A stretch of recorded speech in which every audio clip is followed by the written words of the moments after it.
Exercise number 3.6 का question number 1 करने जा रहे हैं। इस एक्सरसाइज में डेफिनेट इंटीग्रल दिए गए हैं। डेफिनेट इंटीग्रल के मुकाबले में होता है इनडेफिनेट इंटीग्रल। इन दोनों का फ़र्क ये होता है कि अगर ये इंटीग्रल साइन के नीचे और ऊपर नंबर लिखे हों तो ये डेफिनेट इंटीग्रल होता है, और अगर ये ना लिखे हों तो इनडेफिनेट होता है। इस एक्सरसाइज से पहले जितने भी हमने इंटीग्रेशन की है वो सारे के सारे इनडेफिनेट इंटीग्रल हमने इवेल्यूएट किए हैं। ये जो नंबर इंटीग्रल साइन के नीचे और ऊपर लिखे होते हैं, नीचे वाले नंबर को बोलते हैं लोअर लिमिट और ऊपर वाले नंबर को बोलते हैं अपर लिमिट। 1 जो है ये लोअर लिमिट है और 2 जो है वो अपर लिमिट है। तो इन दोनों को मुख्य तौर पर लिमिट्स कहा जाता है, limits of the integral. Limits of the integral.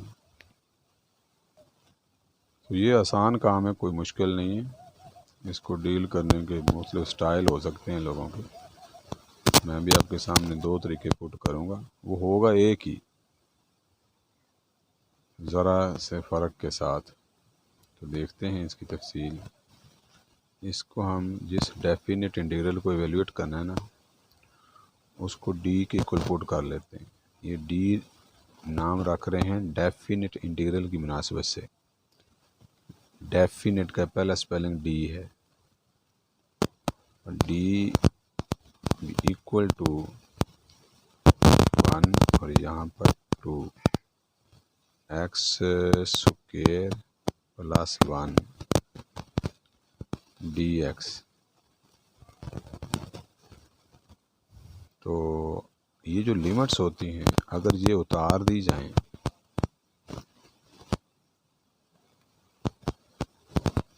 तो ये बन जाता है इनडेफिनेट इंटीग्रल। तो लिमिट्स उतार के ना ये ऐसे लिखें इसको 1 x square plus 1 D x.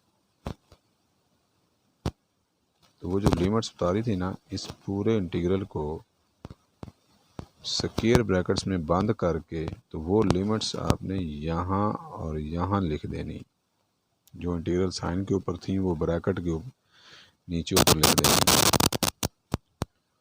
उसके बाद ये जो डी होगा इसको हम लिख लेना आई।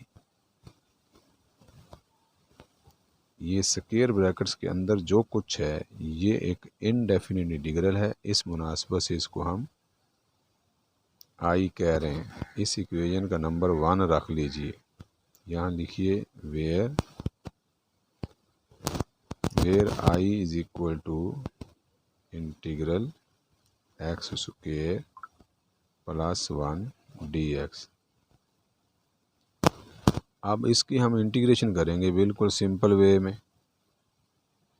सम रूल लगता है, इंटीग्रल एक्स के D x plus integral 1 D x. ये पावर फंक्शन है, पावर रूल अप्लाई होगा, इसकी पावर 3 हो जाएगी ऐड होके, और नई पावर पे डिवाइड भी कर देना। और 1 किसका इंटीग्रल है? एक्स का, वो ये लग गया। आगे कांस्टेंट ऑफ इंटीग्रेशन भी लिखते होते हैं, वो लिखना होता है, लेकिन जब डेफिनेट इंटीग्रल कैलकुलेट करना होता है ना तो उस वक्त सी लिखने की ज़रूरत नहीं होती। उसकी वजह यह है कि इसके बाद हमने जो अगला प्रोसेस कोई करना है ना उसमें ये सी हमेशा कैंसल आउट हो जाया करेगा। इसलिए कहते हैं कि सी ना लिखें। इसका ये मतलब नहीं है ना लिखने का कि वो सी आता नहीं है या वो सी यहाँ पे लिखना गलत है। नहीं, सी लिखना होता है, लाजमी लिखना होता है। डेफिनेट इंटीग्रल में जो अगला प्रोसेस हमने करना है उसके अंदर ये सी ऑटोमेटिकली कैंसल आउट हो जाता है। इसलिए कहते हैं जो चीज़ कैंसिल ही हो जानी उसको लिखने का क्या फ़ायदा। तो इस तरह ये आई की वैल्यू ये आ गई। इस आई की वैल्यू को 1 में पुट कर देना। इसको हम नंबर 2 कह लेते हैं। Using 2 and 1, using equation number 2 in equation number 1 वही गेट।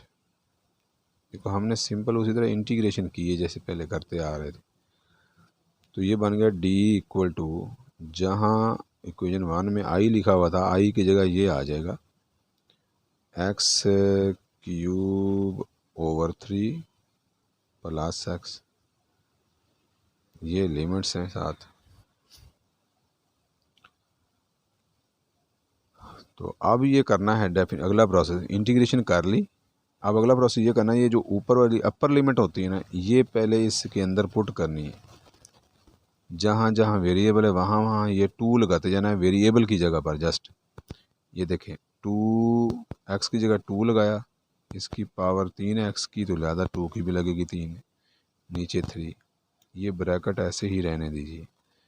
फिर x की जगह फिर 2 लगेगा, ये वाला ब्रैकेट क्लोज। फिर लगानी है माइनस, ये रूल का एक हिस्सा है माइनस, ये हमेशा माइनस ही आएगी।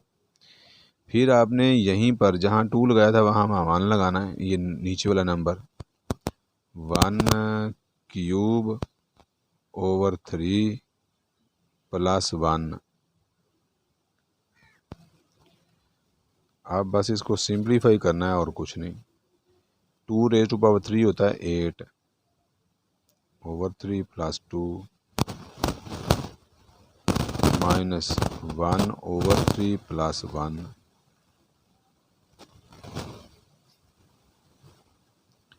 इसका ले लें एलसीएम।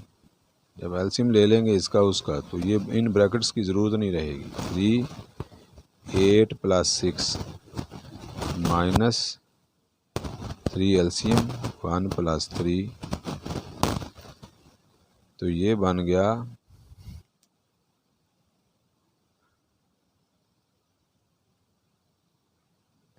8 और 6 14, 14 ओवर 3 माइनस 4 ओवर 3।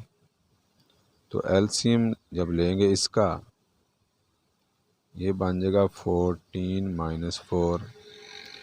तो यूँ फाइनली डी की वैल्यू बन जाएगी 10 ओवर 3। ये डेफिनेट इंटीग्रल की वैल्यू है।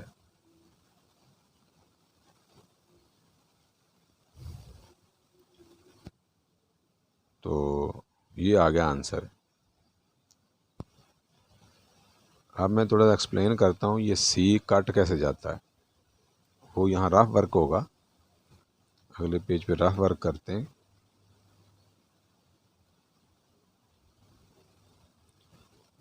रफ वर्क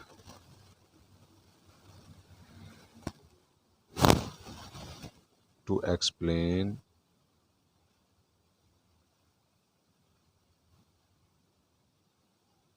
हाउ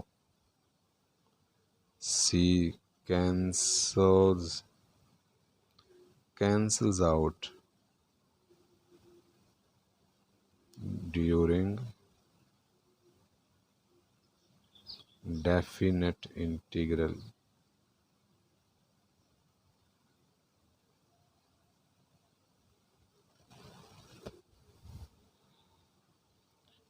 अच्छा देखें, उसमें क्या होता है कि ये अगर हम यहाँ पे C लगा लेते यहाँ पर, तो ये बन जाना था D equal to x cube over 3 plus x plus C।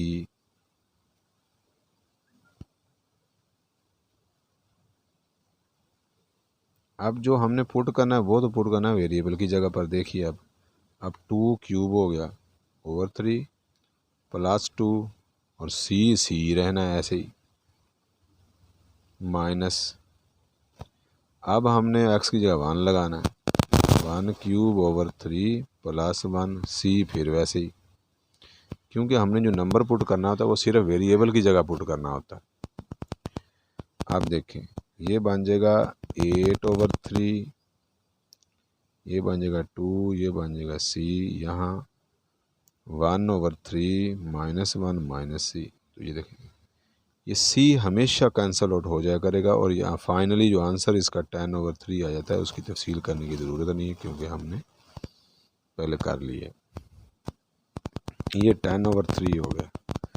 सी इस तरह से, क्योंकि इधर सी होगा फिर माइनस डाल के फिर वही स्टेटमेंट आगे लिखनी है।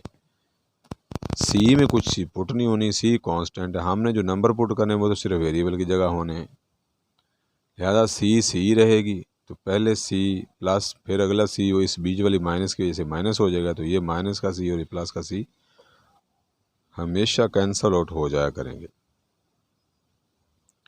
तो ये तो एक्सप्लेनेशन होगी सी की कि सी क्यों नहीं लिखते। मना नहीं है, लिख सकते हैं आप, अगर आप लिखना चाहें लिखते रहिए, क्योंकि जिस नंबर ने वैल्यू कैंसिल आउट हो जाना तो उसको लिखने की ज़रूरत नहीं होती, बस इतनी सी बात है।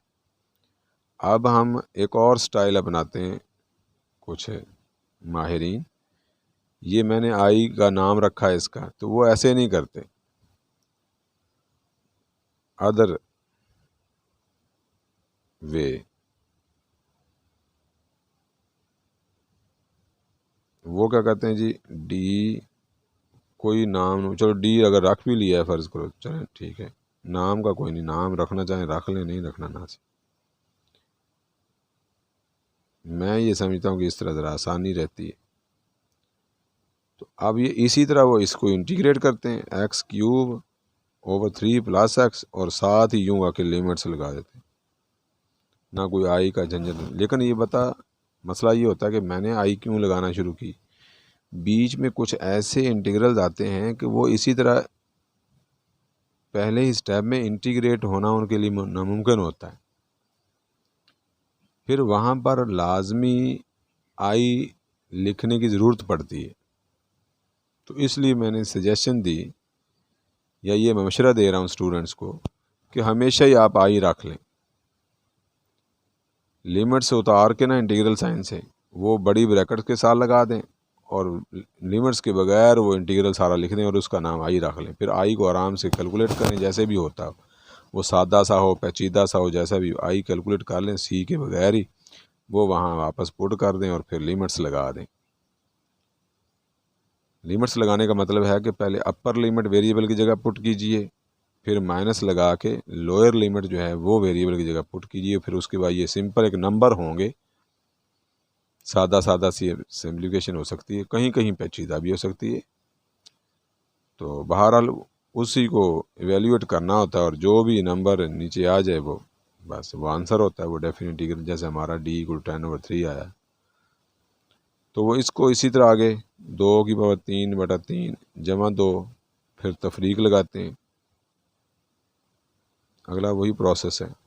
बस ये यहाँ से यहाँ लिखने वाला जो चीज़ है इसका ही फ़र्क होता है, बाकी कोई फ़र्क नहीं। नेक्स्ट वही है 8/3 जमा 2 और 1/3 जमा 1, ये बन जाएगा 14/3, ये बन जाएगा 4/3, तो ये कार करा के 10/3 आ गया।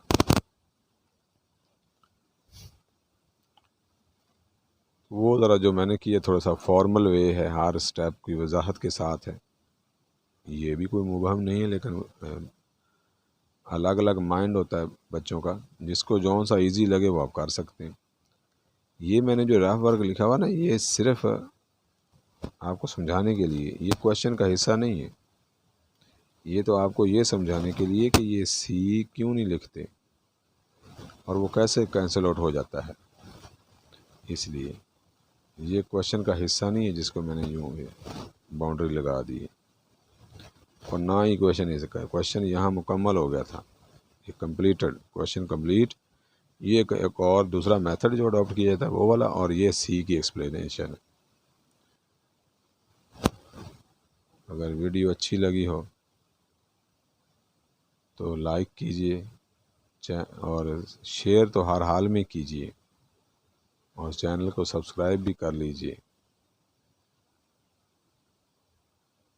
ताकि जैसे जैसे वीडियोज़ अपलोड हों आपको उसका नोटिफिकेशन मिलता रहे। अल्लाह ताला हम सब को दुनिया और आखिरत में आला तरीन कामयाबी अता फरमाए, आमीन। अल्लाह हाफिज़।